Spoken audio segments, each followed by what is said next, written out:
Friday at PizzaFLIX. From 1962 is a twisted tale shot in Indiana, but set in Colorado. It's the hometown state of star Lisa Gaye, the baby sister of knockout Deborah Pageant. And let's not forget the always compelling William Campbell, who steals her heart and almost the entire picture.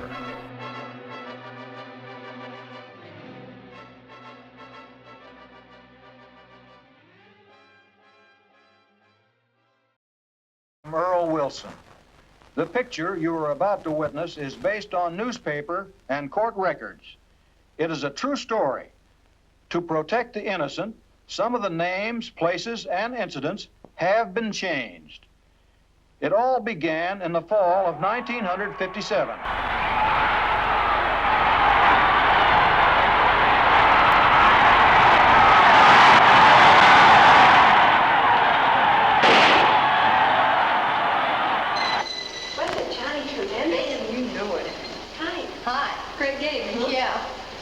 Hey, somebody hurry up in there, will you? I've got a date.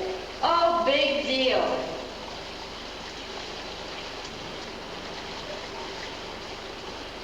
Got a date with Kent? Mm-hmm. I suppose he's walking you home again. What's wrong with that?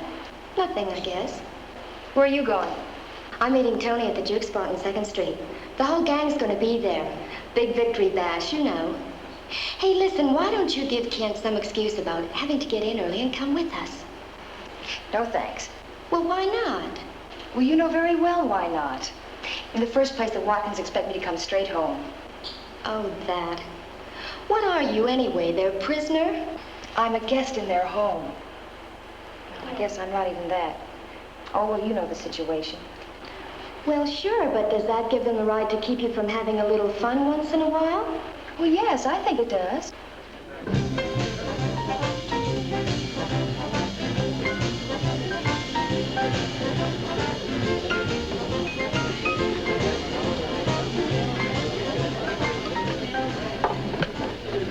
Hi, Johnny. Wow, when you made that last touchdown... Never mind that. Where's Dixie Ann?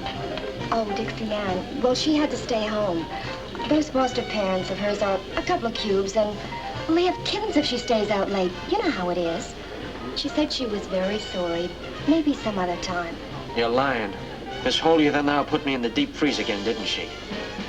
Now give me the bottle. You did bring that, didn't you? Sure, Johnny. You watch it, somebody might see you. Now let him.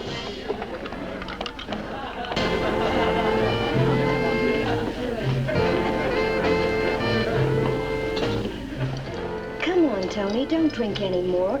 You still have to drive me home. Get rid of her, buddy. But Johnny...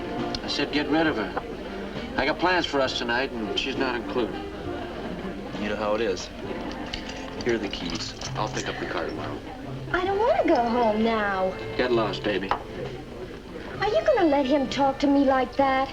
I said get lost. Okay. Okay, big man. What's up? Listen. How'd you like to help me teach Dixie a lesson tonight? I mean, a real lesson. Sure, Johnny. Sure. I know where we can get her and make her wish she was never born.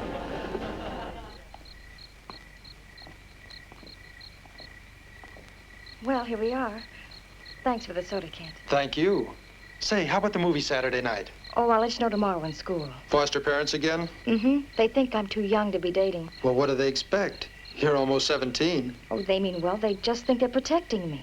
Anyway, I just wish we could get to the point where I could walk you right up to your front door instead of leaving you at this old corner. They'll allow it when they're more sure of me. Good night, Kent. Good night, honey. Bye-bye. Bye-bye.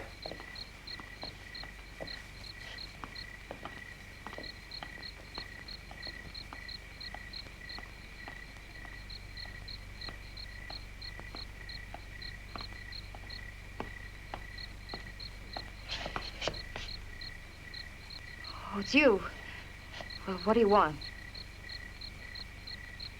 Look, I told Bobby why I couldn't come with her. I have to get home. You kept a hot date with that punk Kent Fitzroy, didn't you? You're drunk. If you don't let me by, so help me, I'll scream. You hear her, Tony? Little Miss Dixie wants to get by. I don't think she likes us very much. Okay. Let her go by. Pick up that stuff and get in the car.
When you're lucky enough to have real parents, you don't make bargains, and there are no refunds.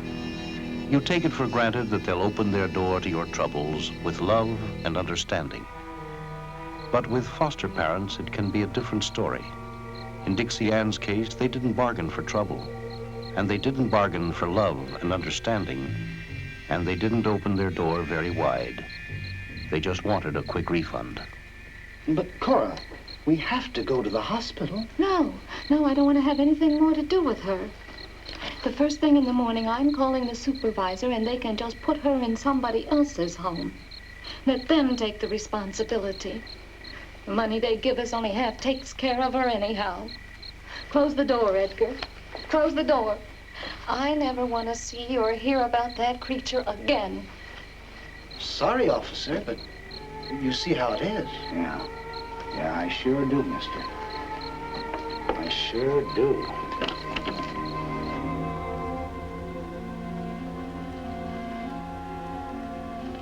Dixie, I know it's no comfort to you, but the two boys involved will be punished to the fullest extent, I promise. Miss Dennis, may I have the letter you received from the Watkins family? Yes, Your Honor. Here it is. Dixie Ann, your foster parents have requested that you be moved to another family. I've already checked that, Your Honor, and there's no other place available at this time. I'm very sorry to hear that. Under the circumstances, Dixie, I have only one alternative. You've heard of the Holland Home for Girls? Yes. I want you to realize it's in no way a prison or a penal institution. I realize that. All right, then it's my decision that you be sent there until we can find a residence for you, or until you're 18 years of age. Miss Voss, will you make the necessary arrangements?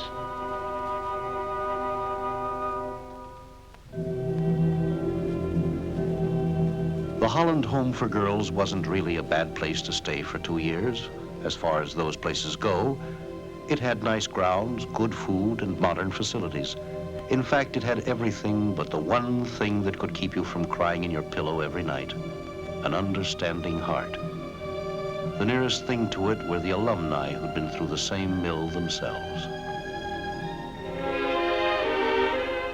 In a nearby city, such a girl was Linda Dietrich, who had resolved to keep in touch with the home and help anyone else coming out into the world again. Is having this Dixie here going to foul up my life? Only that she may help me to cope with you. Very funny. Very funny. She's probably a homely little pigeon who'll never have any dates, and you'll want to stay home with her. Maybe. No matter what she's like, I'm going to do my best to take good care of her. I know how tough it was for me when I got out of that place. You know something, honey? You're a great gal. Flattery will get you nowhere. Now march. But what'll I do? No date, no plans? You could find yourself a nice little bar and drown all your troubles. Good night, Miss Linda Dietrich. Good night, Mr. Timmons. Same time tomorrow? Of course. Where else could I find office-to-home transportation for just one little kiss?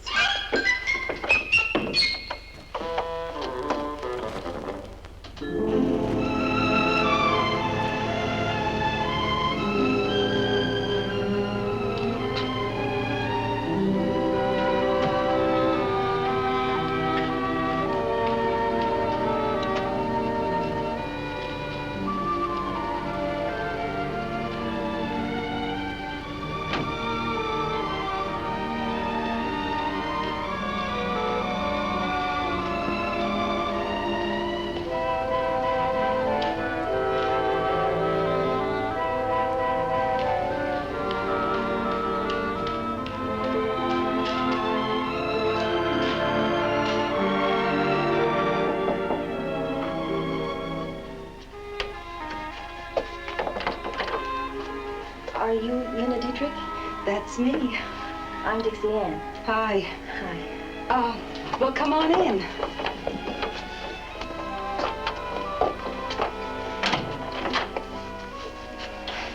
Well, let me have your bag. Why don't you take a look around?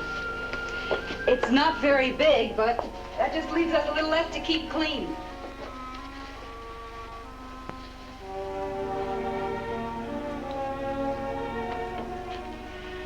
How corny would it sound to say welcome home? It would sound just right. It's said then. Well, come on, give me your coat, get rid of that bag, and let's unpack.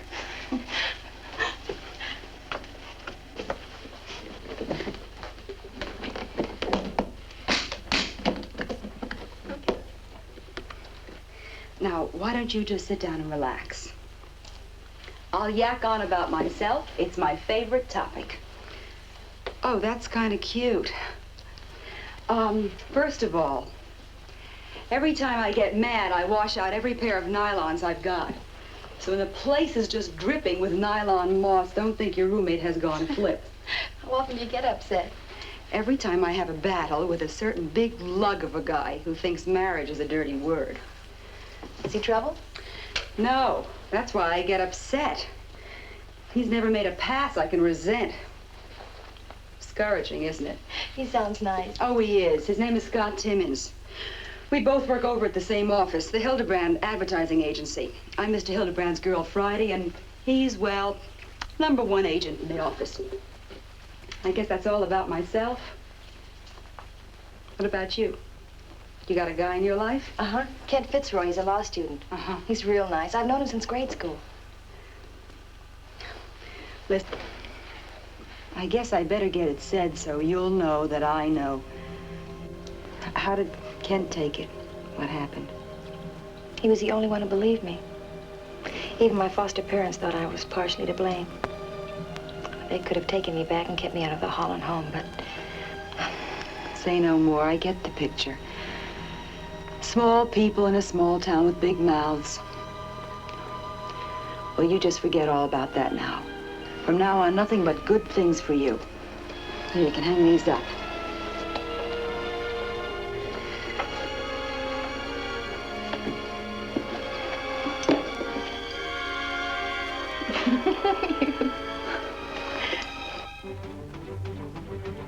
To a starving man, the good things are a scrap of bread. And to a girl like Dixie Ann, they were the everyday routine of just having a job and going to work. The fears were gone now, and so was the hurt. and there was a happy sense of belonging in the world. But yet, she still couldn't help but feel that she had been amputated somewhere.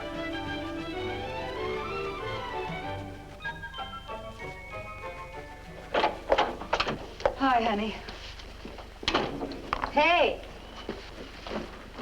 Where's the fire? Scott's going to be here in a half an hour. I'm never going to be ready. Would you do me a favor, honey? Get that blue satin sheath out of the closet and put some water in the tub for me. I got to call Scott. Sure.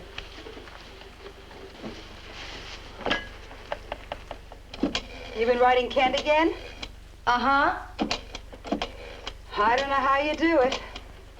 I could never sit home alone every night the way you do. I don't mind. Hi, Scott. It's me, honey. Listen, I just got home. The traffic was terrific. I'm going to be a little late. For my own wedding, why don't you try me? Meet me at Leo's in about half an hour, huh? All righty. Honey, make that an hour, will you? I have a couple of things I have to do. Okay.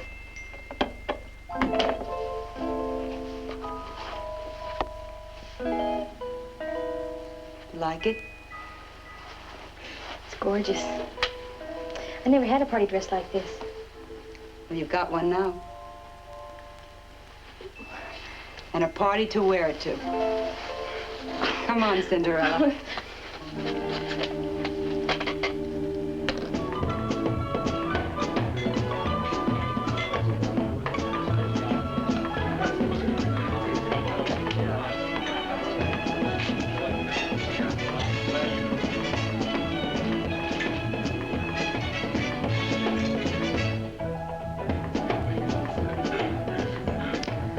Thank you, Styles.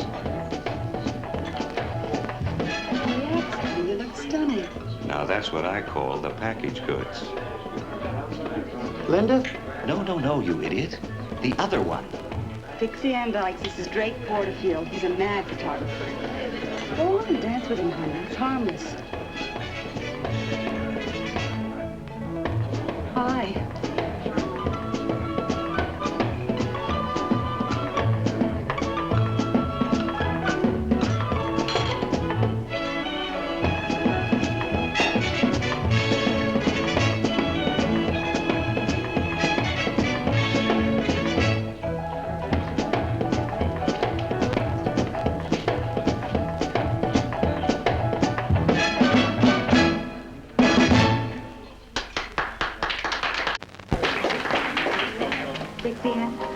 I'd like you to meet my boss, Mr. Hildebrand. How do you do?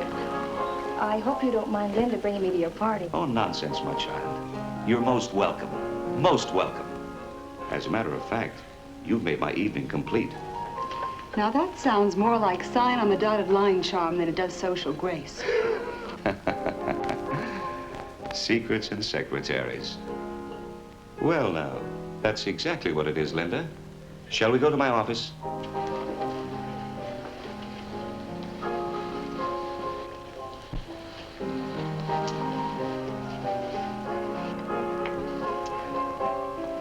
Dixie Ann, how would you like to be Miss America?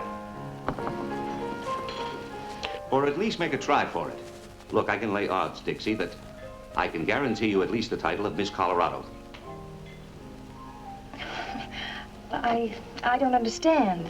Nothing to understand. There's a lot of business connected with beauty pageants. As a matter of fact, right now, I'm preparing a new campaign for a cosmetic firm. Now, you have nothing to worry about. You'll be in good hands. We'll lead you all the way. All you have to do is simply give us certain advertising rights if you win. I don't know. Well, I never thought of myself in that way. Besides, I don't think I'd be able to parade around in a bathing suit like that. Isn't that silly? Why, you go to the lakes to swim, don't you?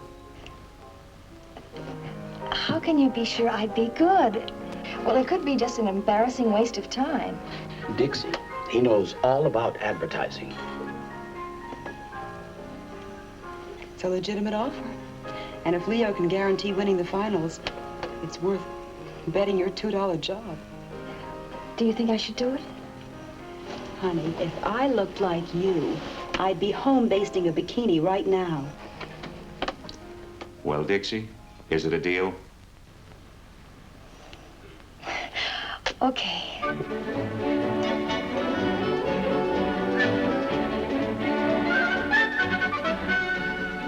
The dreams of over 50 million American girls are what go into making the big business of beauty. And as with any other product, it all starts with the build-up. The infinite planning, the training, the posing, the costumes, the angles, and the endless photographs are all aimed toward that one big day, the first elimination contest.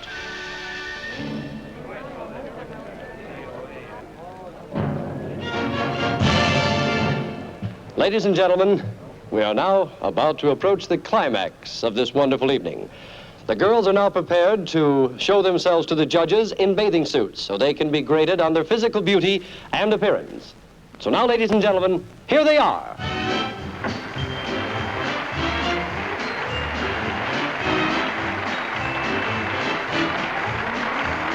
And now, as I call out their names, the young ladies will parade themselves for you and the judges. Number 1, Miss Carolyn Stott.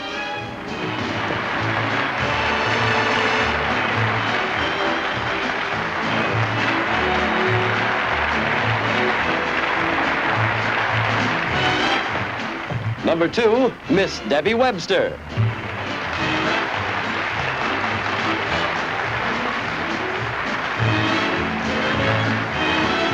And next, number 3, Miss Dixie Ann Dykes.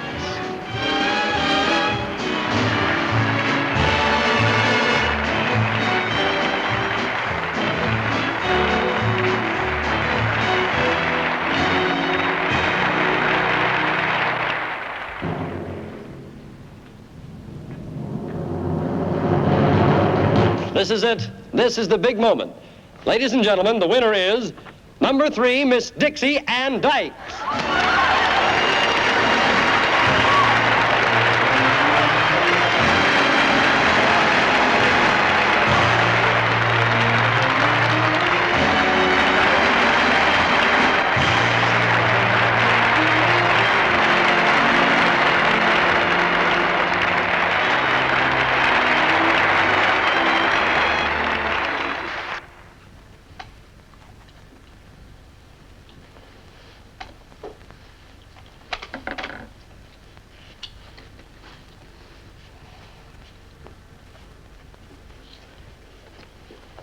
Would Your Majesty do me the honor of finishing up her makeup before the coachman arrives? I'll be ready.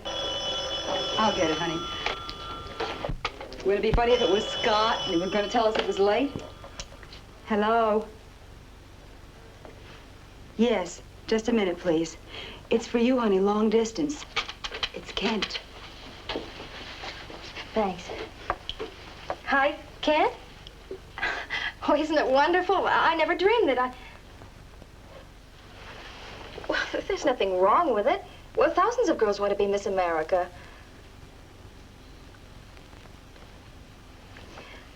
I don't care what they think at home. They're just a bunch of narrow-minded, ignorant people. They proved that 2 years ago.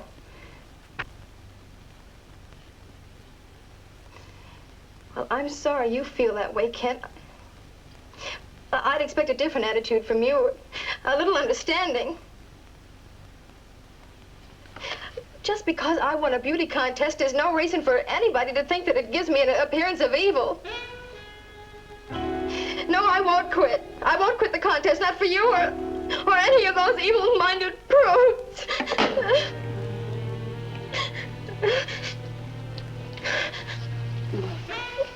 Honey, forget him. Oh, it was all right when you sat home writing him letters, but the minute you go out, you do something on your own, down comes the boom. Honey, he's not worth it. No man is. Look around you. There's a lot bigger fish in the sea. I'll show him.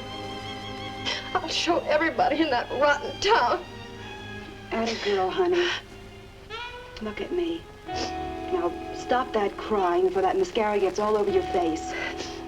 And remember, You're going to be the next Miss America.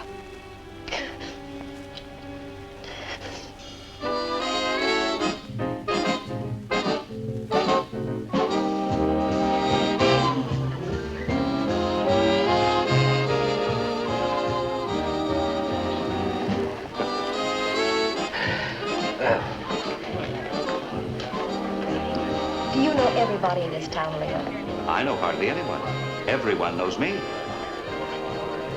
Well, Dixie, how do you like the table? It's wonderful, Leo, thanks. Dixie, here's a little token of our esteem, my dear.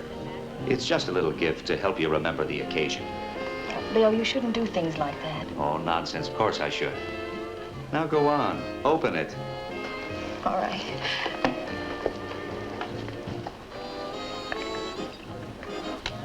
Oh, Leo. It's beautiful. I don't know what to say. There's an inscription, Dixie. Read it.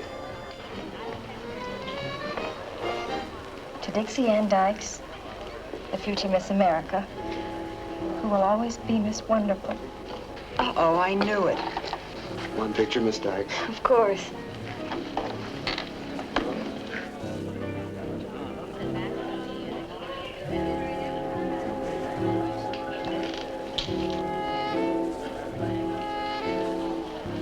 Thank you very much.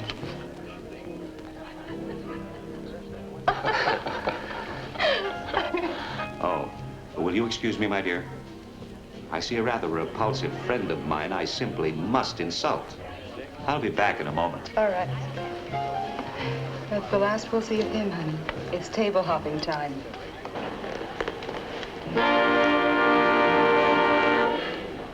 Ladies and gentlemen, may I please have your attention? We have the pleasure of having in our audience this evening a very lovely young lady. A girl you all must have read about. A young lady who just last night won the Beauty Queen contest. Miss Dixie Ann Dykes.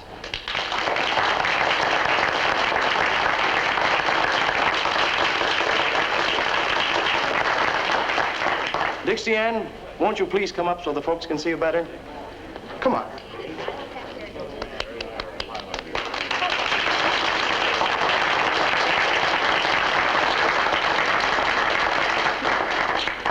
Wow, she's even more beautiful close to than she is far off. I have a new song that has never been done anywhere, and I'd like to dedicate it to this gorgeous young lady here as a tribute to her beauty and her charm. Gentlemen, if you please.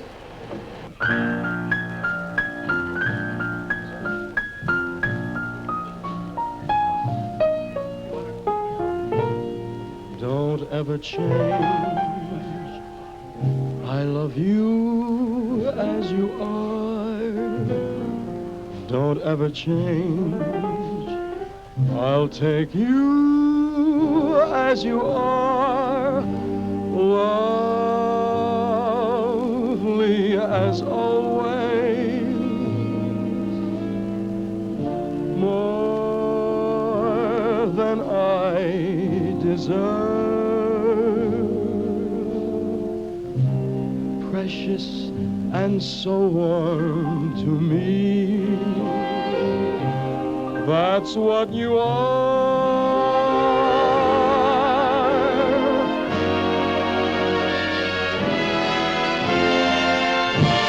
Don't ever change. Don't ever let me go. Without your love, my world would die, I know, now and for always.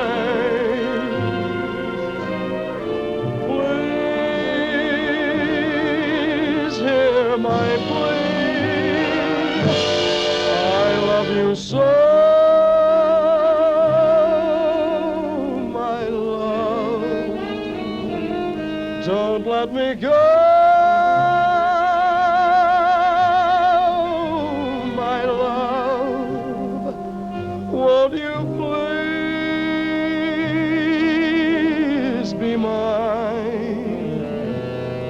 don't ever change.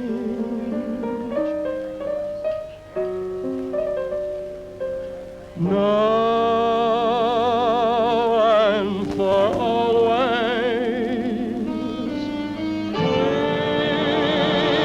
Please hear my plea. I love you so.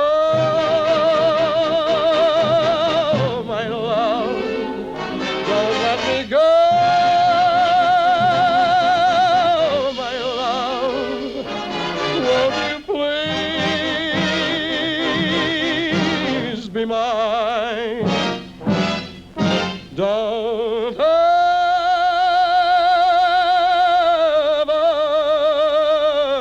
change.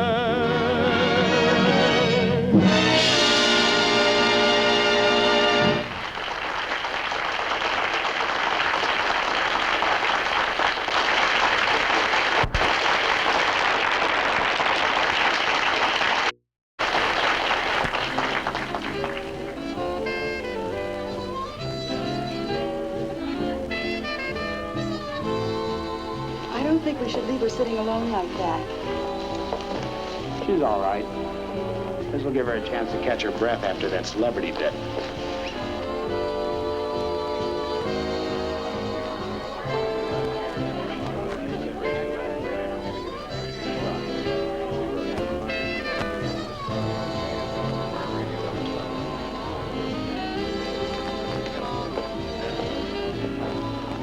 Excuse me.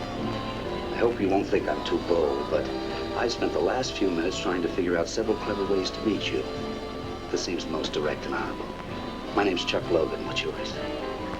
Dixie Ann Dykes. Well, not your stage name, your real name. Well, that's it. It's the way I was christened. But if you don't like it, I'll have it changed. Oh, no. I like it. Dixie. Takes me back to the old homestead. Moonlight and honeysuckle. Banjos are strumming. Look, do you mind if I sit down? Thanks. Forceful, aren't you? Oh, I think you should be made aware, Miss Dixie Dykes, that I'm the type of man who knows what he wants and usually gets it. Will you look at what our Dixie girl has found for herself? Eyes front, lady. You're with me. Oh, a girl can look, can't she? Well, you seem to have quite an opinion of yourself along with that nerve of yours. Oh, you'll learn to share that opinion someday, mark my word. Now for a simple question. Why are you sitting here all alone? Well, that is the penalty for dating a table hopper. Well, are you going to continue to sit here and waste away whilst the world is happy and gay? Is that a roundabout way of asking me to dance? I knew it. You're bright as well as beautiful. As a matter of fact, yes. Shall we? Why not?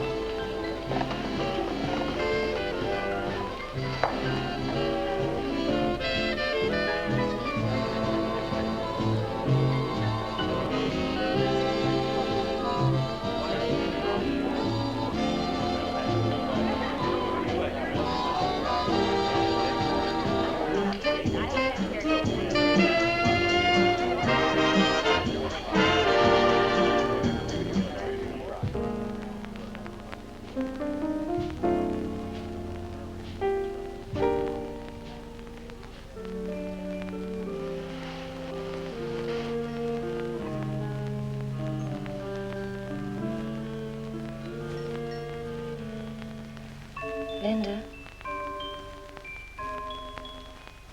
Linda? Will you stop it and go to sleep? Stop what? The big dream. What do you mean? Oh, don't kid me. You know what I mean. You've been on cloud 9 since you've been getting all this publicity lately. I wasn't even thinking about that.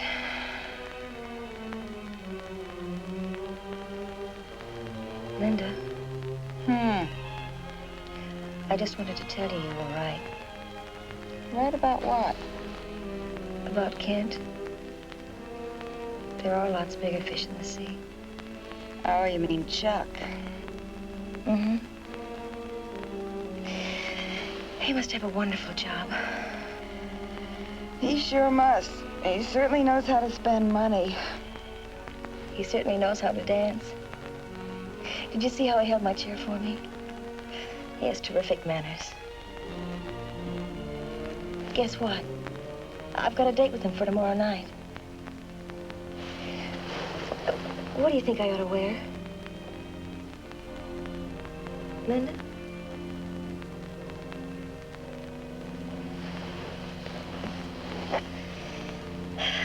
Good night.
I love you so much.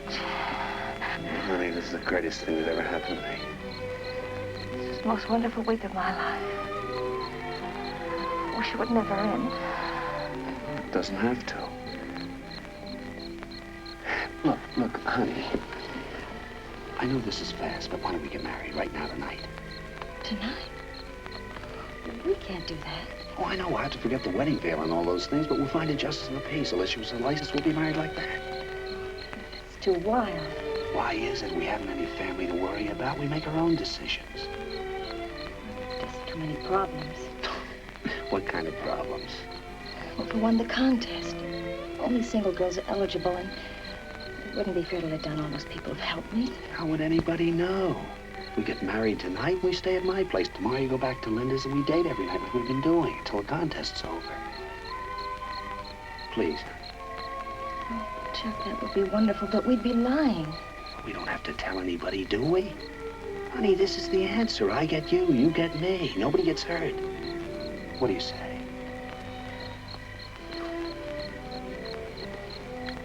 Well? All right.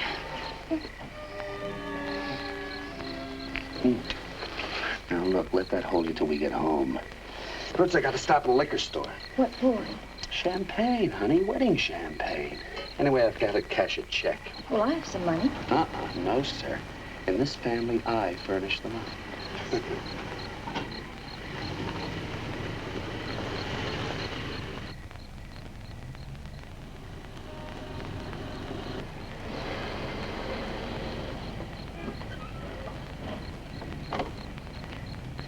Well, what kind of champagne do you like?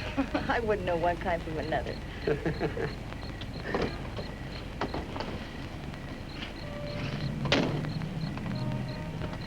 I'll be back in a minute. All right.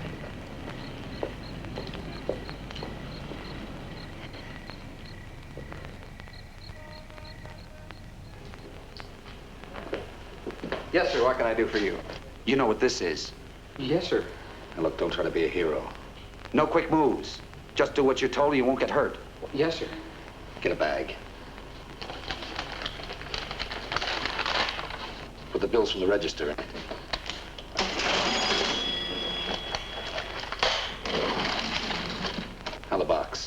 What box? Oh, the box you guys keep under the counter, the big money. There isn't any box. There isn't any box, huh? I want to take a look for myself. You better be right. All right, all right.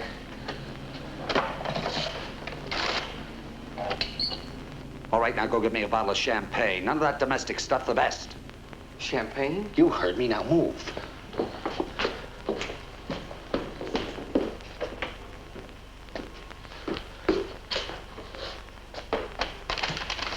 Now look, you better not make a move until I get out that door. You're gone, you hear me? You must be crazy to think you could get away with this. The cops in this town. What'd you say? I didn't say anything. You shouldn't have said that. You shouldn't have said that.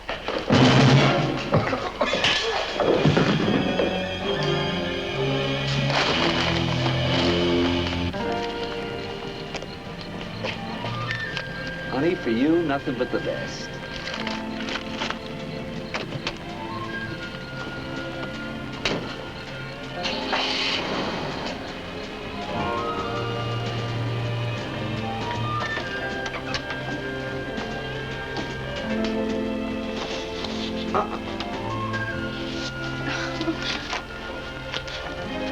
At least we can do this part of getting married, right? Close the door, will you?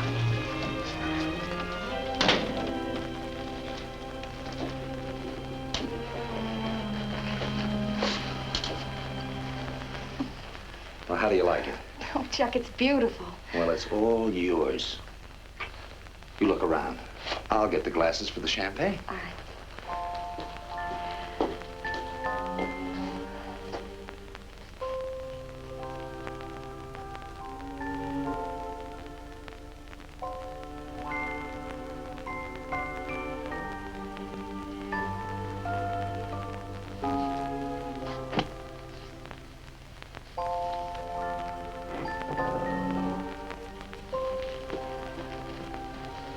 Here we are. Chuck, I never dreamed it would be like this. Well, everything is so expensive. I've got some big investments going for me. Well, I guess so. Do you know, we've known each other for a whole week, and I don't even know what you do for a living. I knew it. You knew what? You married me for my money. Oh, you silly.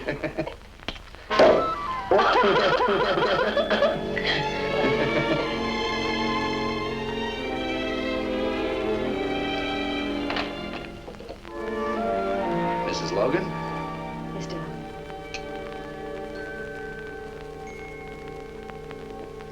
Tickle. Tickle.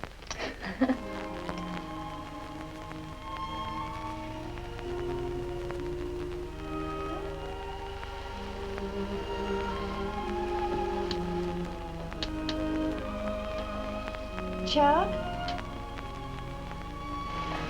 Honey?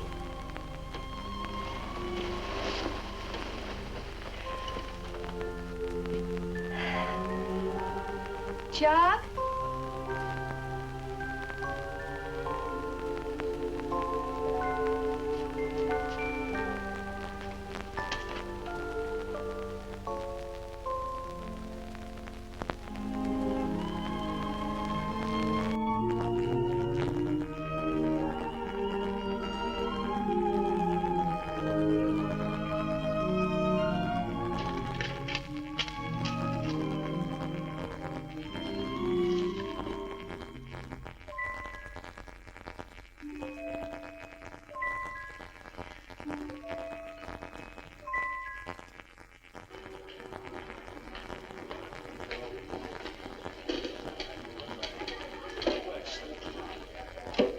Chuck, where you been? Supposed to been here yesterday. Man, we've been sweating you out.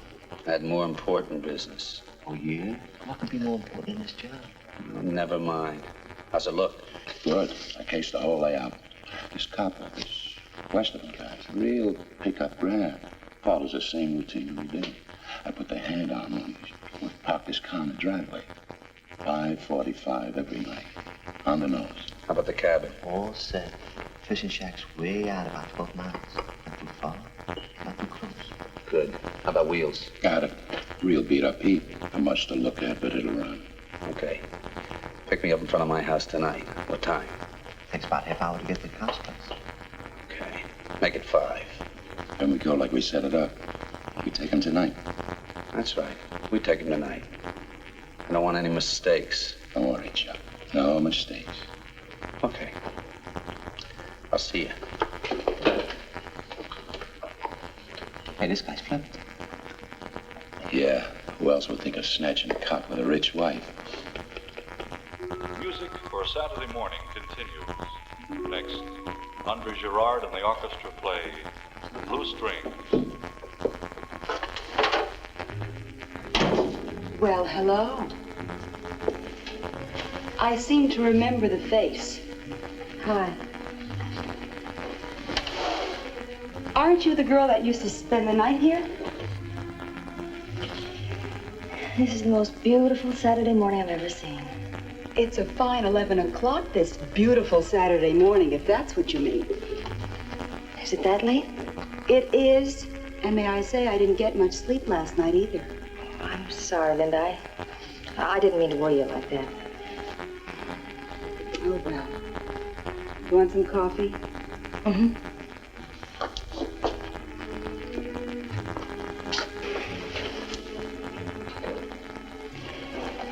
Linda. What would happen if I dropped out of the contest? Drop out? For what reason? No reason. Just suppose I did. Well, a lot would happen. I mean, first of all, you'd be letting down all those people who've worked so hard to help you. You'd be going back on your word for another reason.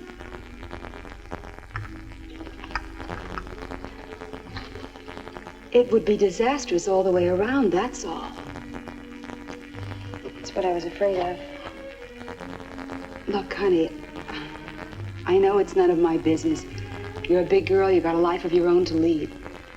But do you mind a little bit of friendly advice? Of course not. Just you be careful. There are a lot of people in this world who aren't exactly what they seem to be. Are there? Mm-hmm.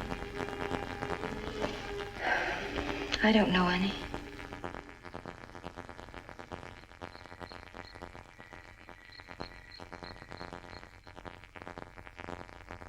With the result that Congress now has a big job ahead of it during this 1958 session, a bigger job than usual. In Denver, finals of the Miss Colorado JC Beauty Contest were held tonight at the Coliseum, and Miss Dixie Ann Dykes, 19-year-old brunette, won the coveted title. A banquet in Miss Dykes' honor is scheduled for next week. There have been no new developments in the Westerman kidnapping case. Alfred Westerman, the police officer whose wife recently inherited a fortune, was kidnapped, as you know. Ransom demands in the amount of $25,000 have been received by Mrs. Westerman, but it is not known whether the ransom will be paid. Police of 3 counties are working on the case, and it is thought that Officer Westerman probably is being held captive in some remote location near the Colorado-Wyoming border, north of Fort Collins. How do you like that, the dumb fuzz? They're only about 200 miles off. You know, Chuck was right. They'll never think to look for us out here in a fishing shack only 12 miles from the cop's house.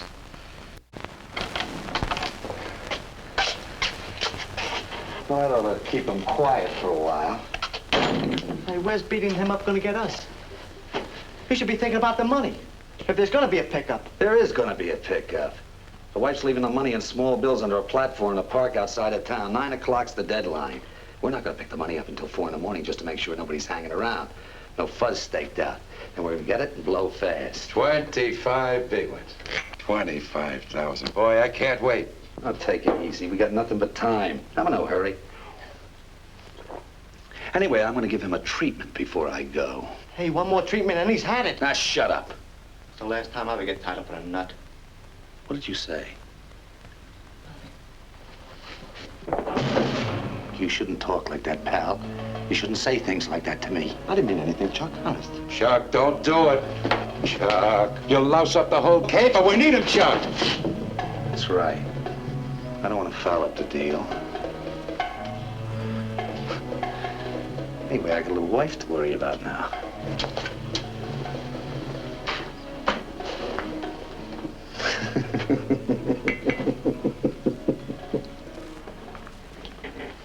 Built into the wall of this case, Mrs. Westerman, is a transistorized, ultra-high-frequency radio signal generator.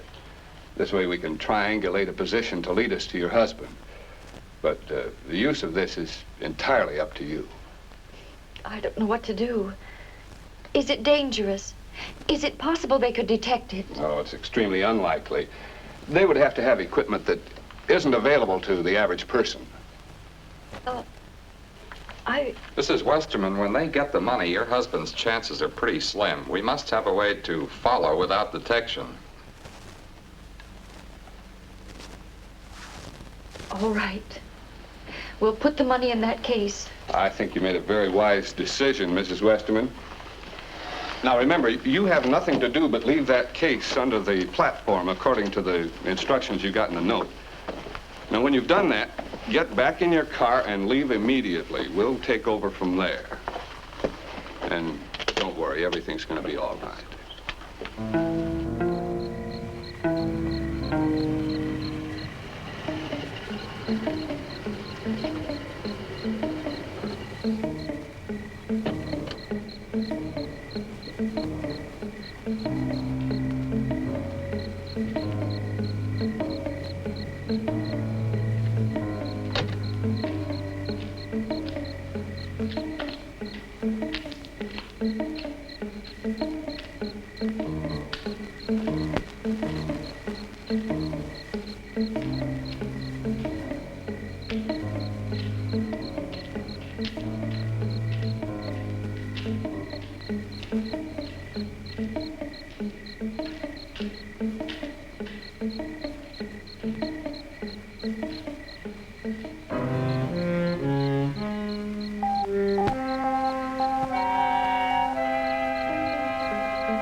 This is Unit 5. We've got a fix now.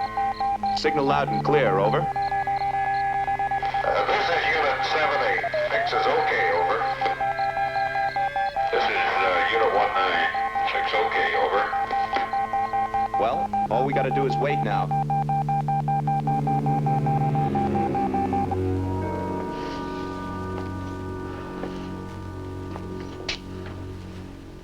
Well, gents, it's after 3. I gotta move.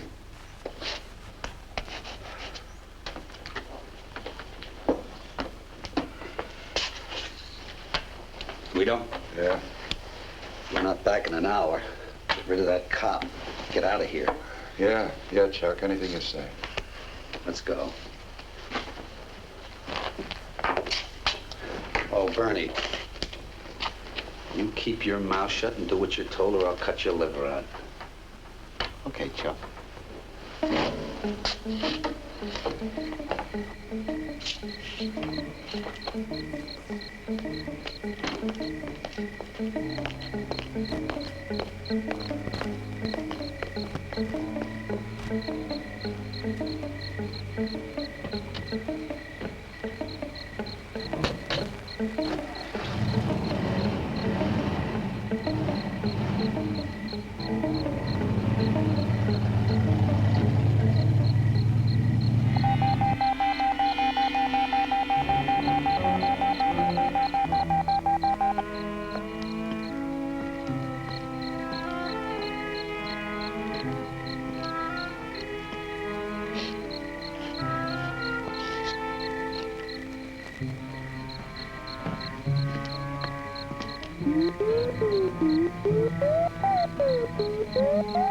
This is Unit 5 to Unit 7-8 and 19. They picked it up. Our tracking is .15. 7-8, report, over. 7-8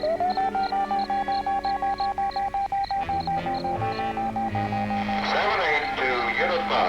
Now tracking 2-8, over.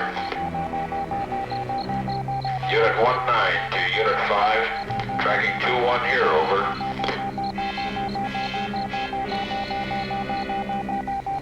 It looks like Highway 324, heading toward Teal Lake. Use plan 2. 10-4.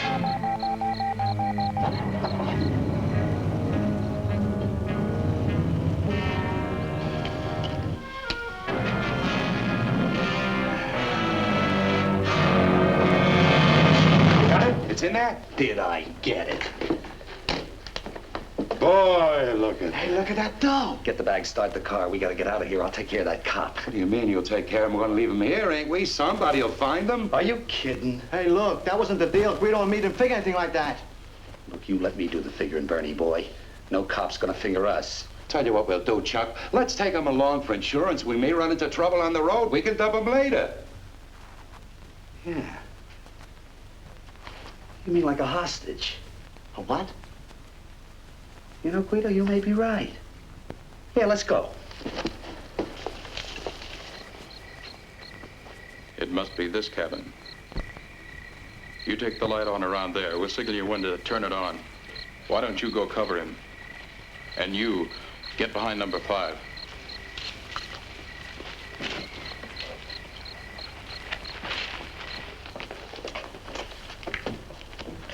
Can you see Jerry? Yeah, they're all set. Okay, let's go. Wait a minute.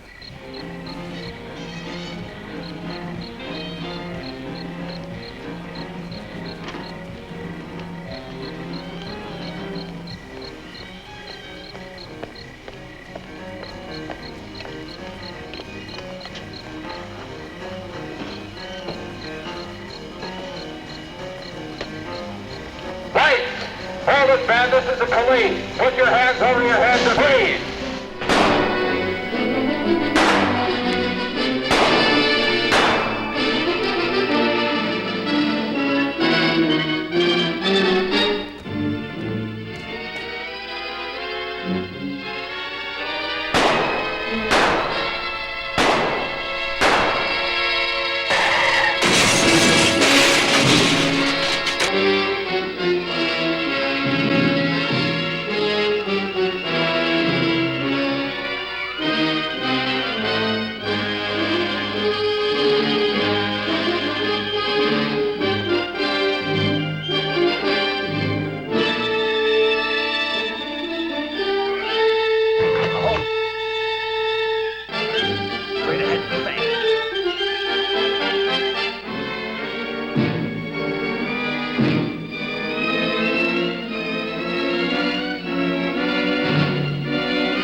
He may be talking through his hat, but everything else in his story checks out.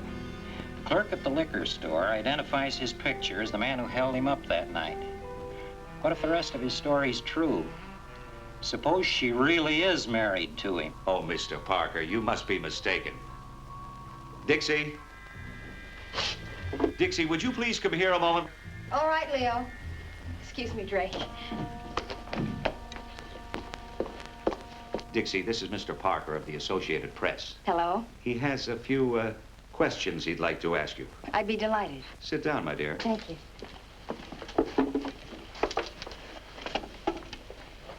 Do you know a man named Chuck Logan?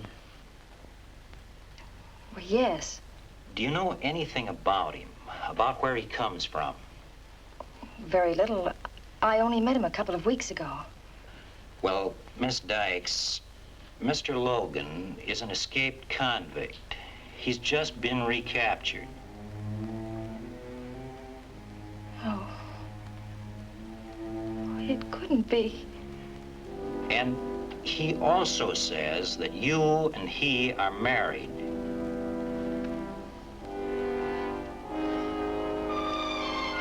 Oh, John! John! Didn't she at least leave a clue as where she might be found? Told you I don't know. I got up this morning and the girl was gone. This note saying, I'm sorry I let you all down and disgraced everybody. I'm going away. Please don't try to find me. Leo, I'm very worried. You just gotta help me find her, Leo. Now, don't worry, my pet. I promise you. We'll find her.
This girl's hurt bad. Somebody call an ambulance.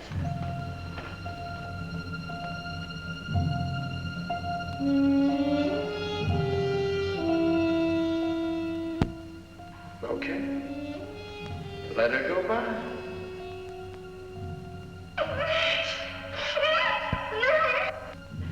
All right, then it's my decision that you be sent there until we can find a residence for you, or until you're 18 years of age.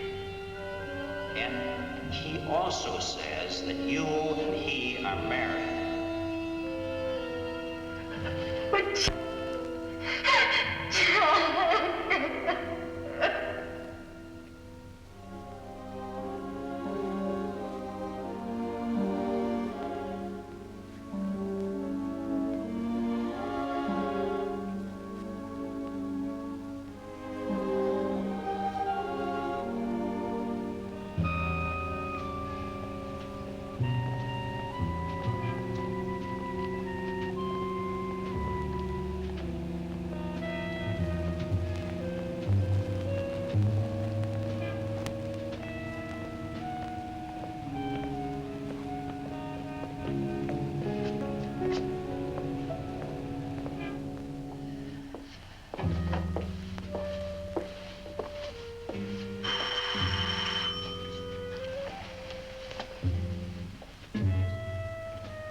What do you want? Mrs. Weisberg, don't you remember me? I'm Dixie Ann. Who? Oh, it's you. Where you been all this time? What do you mean by running out on me and sticking me with your rent and board? Well, I had an accident. I've been in the hospital. Yeah? Well, I held the room for 2 weeks, so you owe me $40. You got it? Well, I don't have it right now, but I will have as soon as I can get another job. Fat chance of that. Don't you know that every joint in town is closed down? All I want to know is, can I have my old room back and owe you till I can find some work? Sure, after you pay me the $40. I just told you I don't have it. Well, get it then. You know, it shouldn't be hard for a girl like you to earn that much in, say, 2 hours.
May I help you?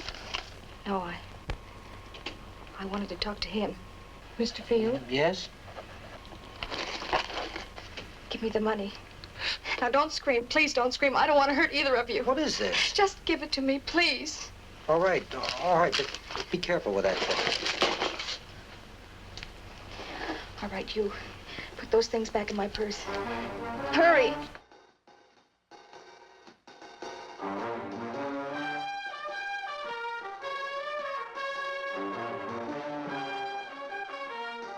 I said hurry.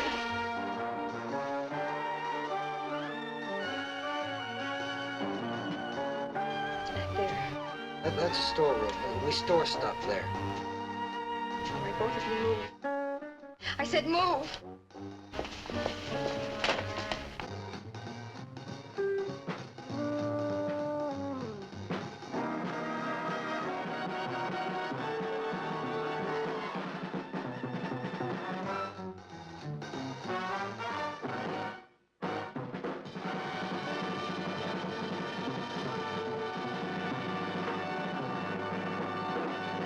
Rules are just the same, dearie. No hot plates, radio's off at 10, and no parties in the room at night, if you know what I mean.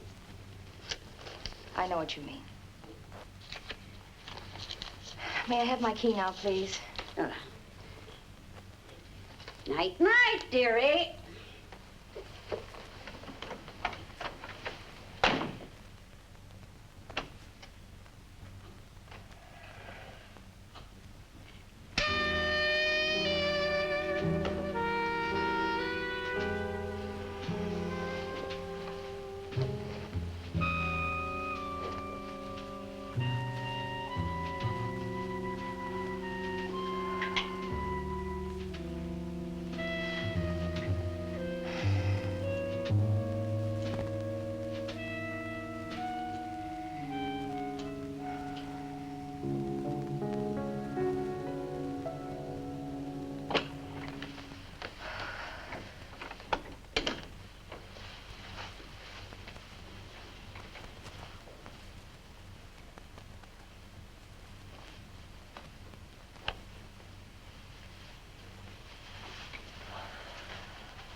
Dixie Ann Dykes?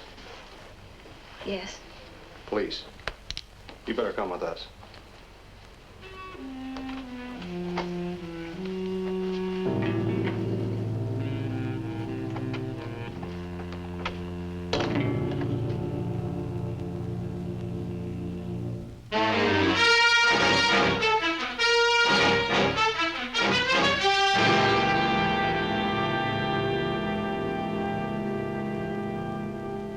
So, in summing up, ladies and gentlemen of the jury, the prosecution again draws your attention to some salient and significant facts in this case.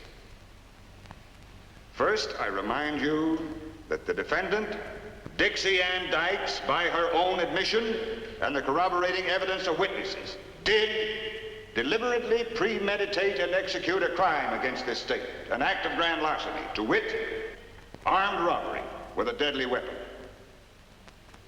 Second, I draw your attention to the curious fact that defense counsel in this case has offered absolutely no evidence of possible innocence, nor any hint that there might be extenuating circumstances surrounding this defendant's criminal behavior. Ladies and gentlemen of the jury, the plain fact of the matter is there are no extenuating circumstances. This defendant, Dixie Ann Dykes, has kept an ignoble life by a deliberate act of violence and theft. Ladies and gentlemen of the jury, in all conscience, you can return only one possible verdict. Guilty of armed robbery, with a recommendation. A recommendation of maximum punishment. 10 years in prison. That concludes the case for the prosecution, Your Honor. Is the counsel for the defense ready with its summation? We are, Your Honor. You may proceed.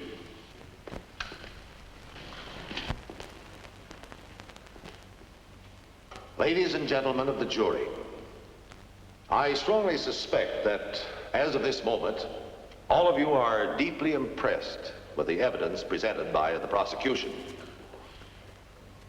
It may be, though, that some of you are secretly hoping that I, as counsel for the defense, will, at this 11th hour, produce some sort of dramatic miracle that will instantly absolve Dixie Ann Dykes of all guilt. Regretfully, I must disappoint you. I have no such tricks. Instead, I shall simply tell the truth. The truth about Dixie Ann Dykes and what has happened to her in the past few years. A girl whom you are now asked to find guilty or not guilty of a serious crime, armed robbery, which carries with it a possible sentence of 10 years in the penitentiary. We admit to this charge. Indeed, we offer no defense, except the greatest and noblest defense of all, complete innocence of intent. I submit to you, ladies and gentlemen, that when Dixie Ann Dykes entered that drugstore with a lethal weapon, she was not motivated by avarice or greed. She was not after money for money's sake. She was simply and quite understandably fighting for sheer survival in a world that had abused, defiled, persecuted, misjudged, and exploited her for its own selfish purposes. I say to you that the person who sold her that dangerous weapon, the gun, is just as guilty, if not more so than... Now, just a minute! Who is that man? Have him ejected from this court immediately. No, Your Honor. I have something to say on this case, something very important. Who are you? My name is Sid Campbell. I sold the girl the gun. Your Honor, if the court please, I ask permission to depart from usual procedure at this time. May I confer with this man? Your request is highly unusual, Counselor. However, if the prosecution has no objection... We have no objection, Your Honor, but stipulate the right to cross-examine in the event the defense places this man on the stand.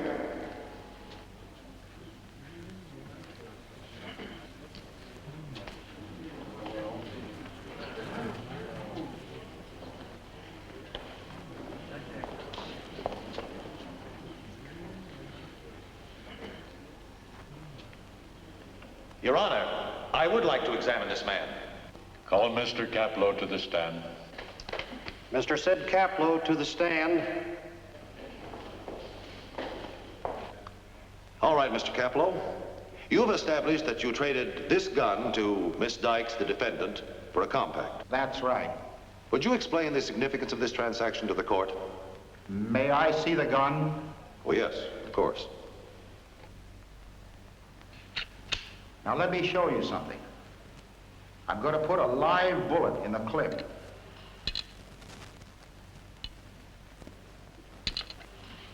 Now, it is loaded, isn't it? Yes, so be careful. Why? See? Nothing. This gun hasn't any firing pin. Never did have. Your Honor, I move for immediate dismissal or mistrial. This is no lethal weapon. Dixie Ann Dykes could not possibly be guilty as charged.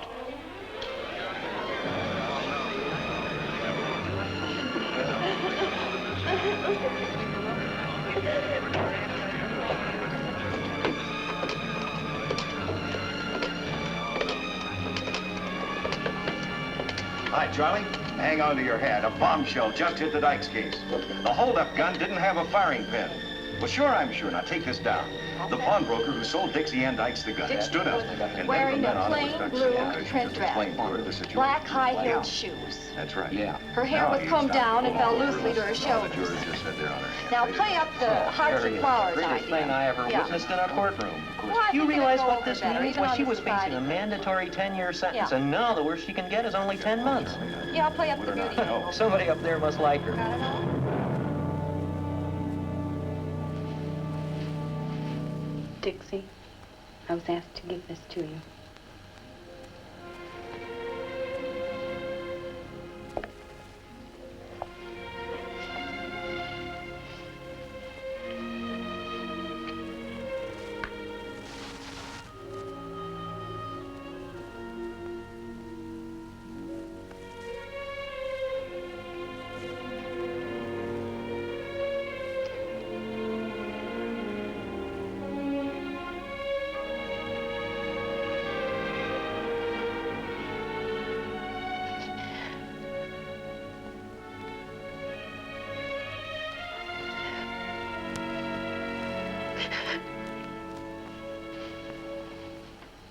Are you ready?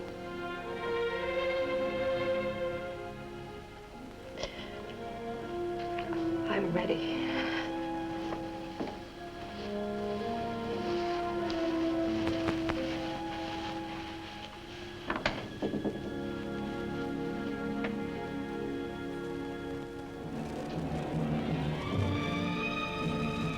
On October 17, 1960, Dixie Ann Dykes was released from the Colorado Women's Prison after having served the term prescribed by law.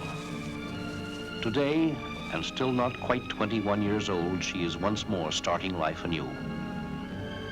We can only hope that the cruel chain of circumstances that her luckless environment had woven around her has at last been broken.